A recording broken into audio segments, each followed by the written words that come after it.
42வது ശ്ലോകം. തസ്മാത് ഗച്ഛ നൃപം ബ്രൂഹി വചനം മമ സത്വരം യദാജ്ഞപയതേ ഭൂപാസ്തത്കർത്തവ്യം ത്വയാ കില. அதனால அதிசீக்கிரமா நீ போய் உன்னோட ராஜா கிட்ட நான் சொன்னதெல்லாம் சொல்லு. എന്നിട്ട് அந்த உன்னோட ராஜா என்னவாக்குமோ உங்ககிட்ட ஆக்ஞாபனை பண்றார், அதுக்கு தகுந்த மாதிரி நீ பிரவர்த்தி. 43வது ஸ்லோகம். மகவா ஸ்வர்கமாப்னோது தேவா சந்து ஹவிர்புஜா யூயம் பிரயாத பாதாளம் யதி ஜீவிதுமிச்சத. தேவேந்திரன் சொர்க்கத்துல வாழட்டும், தேவர்களுக்கு யஜ்ஞத்தோடு அம்சம் கிடைக்கட்டும், சரீரத்துல ஜீவன் இருக்கணும் அப்படிங்கிற ஆசை இருக்கு அப்படின்னாக்கா அசுரர்களான நீங்கள் எல்லாரும் உடனடியாயிட்டு பாதாளத்துக்கு போங்கோ. 44வது ஸ்லோகம். அந்யதா சேன்மதிர்மந்தா மகிஷஸ்ய துராத்மனா தத்யுத்யஸ்வ மயா சார்தம் மரணாய கிருதாதரா. பாதாளத்துக்கு போக மாட்டோம் அப்படின்னு துஷ்டனான அந்த மகிஷன் நினைக்கிறான் அப்படின்னாக்கா இறந்து போறதுக்கு ரெடி ஆயிட்டு கங்கணம் கட்டிண்டு எங்கூட போர் பண்றதுக்கு யுத்தம் பண்றதுக்கு ரெடி ஆயிட்டு கிளம்புங்க. 45வது ஸ்லோகம்.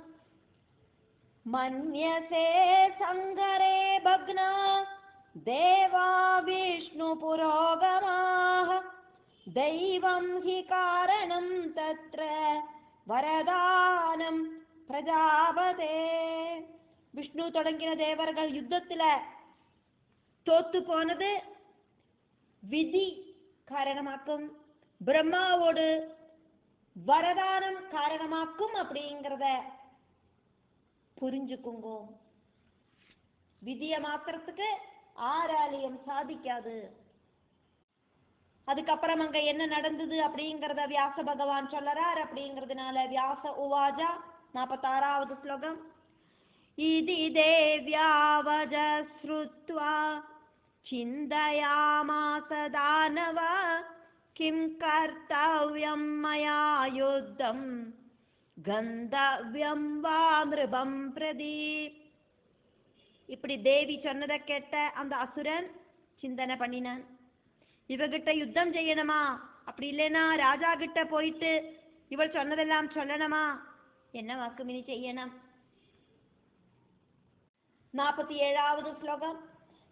விவாஹார்த்தமிஹாத்ஞப்தோ ராஜ்ஞா காமாதுரேன வை தத்கதம் விரசம் கிருத்வா கச்சேயம் நிருபசன்னிதௌ. திருமணம் பண்ணிக்கிறதுக்கு இவளை கூட்டிட்டு வரத்துக்கு ஆயிட்டாக்குமே என்னோட பிரபு சொல்லி அனுப்பினார். இவளை காணாதக்கே இவகிட்ட ஒரு பிரேம பாவனை அவருக்கு வந்துடுத்தே. இவளை எந்த விதத்திலையும் கோபம் மூட்டக்கூடாது அப்படின்னு சொல்லியிருக்காரே. ராஜா சொன்னபடி பிரவர்த்திக்கத்தான் வேணும். இவளை கோபமூட்டவும் கூடாது. இவளை கூட்டிட்டு போலாம்னா இவள் வரவும் மாட்டேங்கிறா. இவளை கூட்டிட்டு போனாதானே ராஜாவுக்கு சந்தோஷமாகும். இவளை கூட்டிட்டு போகாதக்கு எப்படி ராஜாவோடு முன்னால போய் நிற்க முடியும். 48வது ஸ்லோகம். இயம் புத்தி சமீச்சீனா யத்ரஜாமி கலிம் வினா யதாகதம் ததா சீக்ரம் ராஜ்ஞே சம்வேதயாம்யஹம். ഇതാക്കും ശരിயான മാർഗം. ഇവകിட்ட ഇപ്പൊ നമ്മൾ പോരാട്ടം ഒന്നും പണ്ണണ്ട.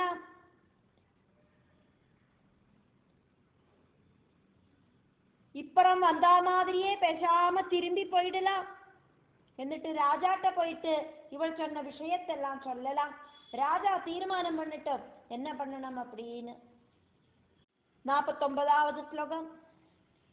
சப்ரமாணம் புனக்கார்யே ராஜா மதிமதாம்பரா கரிஷ்யதி விஜார்யைவ சஜீவைர் நிபுணை சஹா.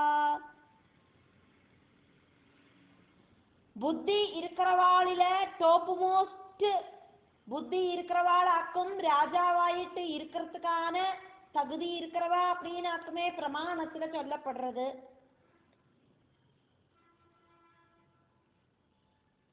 இனியும் அங்க நிறைய எபிலிட்டி இருக்கிற மந்திரிகள் எல்லாம் இருக்காளே.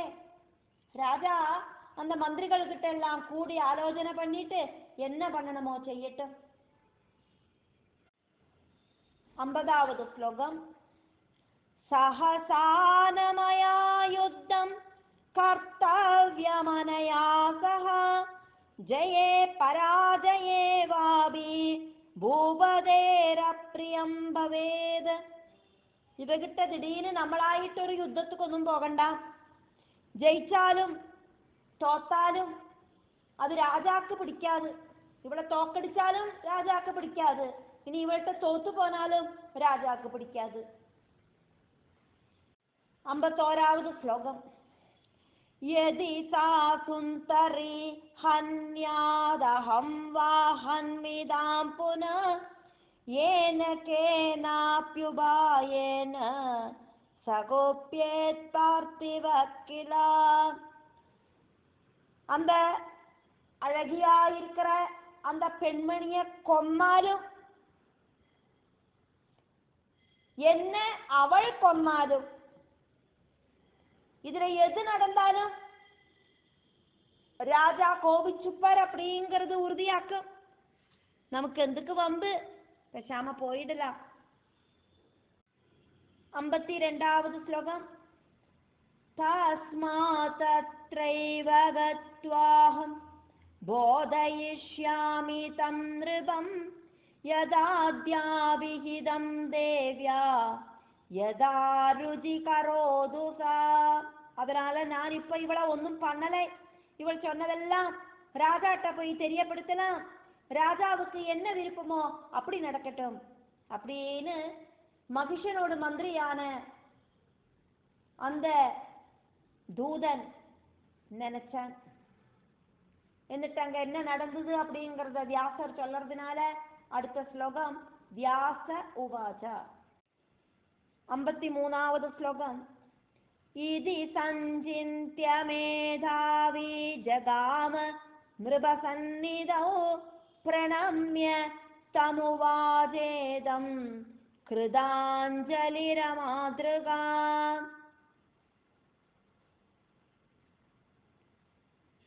இப்படி நினைச்சுண்டு புத்திமானாயிருக்கிற மந்திரி மகிஷனோடு ராஜசந்நிதியில போய் நமஸ்காரம் பண்ணிட்டு தொழுதுண்டு அந்த ராஜாவான மகிஷன் கிட்ட தேவி சொன்னதெல்லாம் சொன்ன. மந்திரி என்னவாக்கும் சொன்னான் அப்படிங்கிறது அடுத்த ஸ்லோகம். அதனால மந்திரியுவாஜா மந்திரியுவாஜா மந்திரிஹி உவாஜா. 54வது ஸ்லோகம். ராஜன் தேவி பராரோஹ சிம்ஹஸ்யோபரி சம்ஸ்திதா அஷ்டாதச புஜாரம்யா வராயுதராபரா. ராஜாவே 18 கைகளிலையும் ஆயுதத்தை தரிச்சுண்டு சிம்ஹத்து மேல ஏறி உக்காந்துட்டு இருக்கிற அழகாயிருக்கிற ரொம்ப ரொம்ப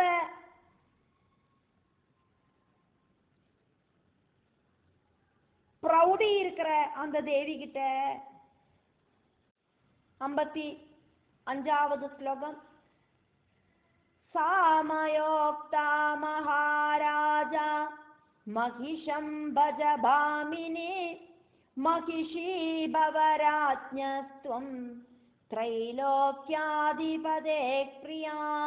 மகாராஜாவே நான் அங்க போய் அந்த அழகி கிட்ட சொன்னேன், ஏ அழகா இருக்கிறவளே, மகிஷனை நன்னா சேவிச்சுக்கோ, திரைலோக்கிய அதிபதியாயிருக்கிற மகிஷனோடு பட்ட மகிழ்ச்சியாயிட்டு வந்துடு அப்படின்னு.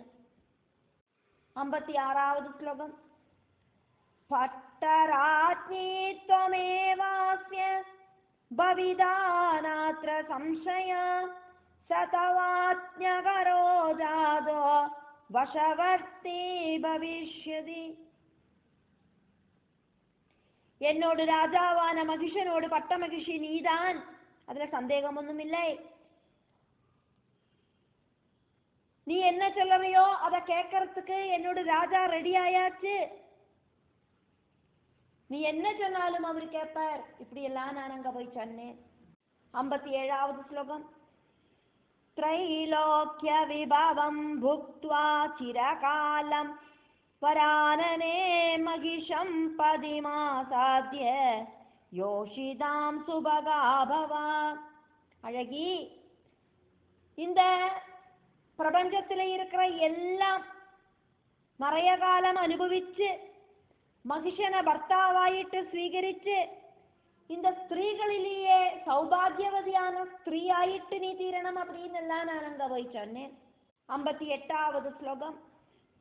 இதி மத்வஜனம் ஸ்ருத்வா சாஸ்மயாவேஷமோஹிதா மாமுவாஜ விசாலாட்சி ஸ்மிதபூர்வமிதம் வஜா. என்னோட வாக்குகளை கேட்டுட்டு அகங்காரத்தோடு கூடிட்டு புத்தி இல்லாத அந்த பெரிய கண்ணு இருக்கிற அழகி சிரிச்சுண்டு எங்கிட்ட இப்படி சொன்னா. 59வது ஸ்லோகம். மகிஷி கர்ப்பசம்பூதம் பசூனாமதமம் கில பலிம் தாஸ்யாம்யஹம் தேவ்யை சுராணாம் ஹித காம்யயா. மகிஷியோட கர்ப்பத்துல பிறந்த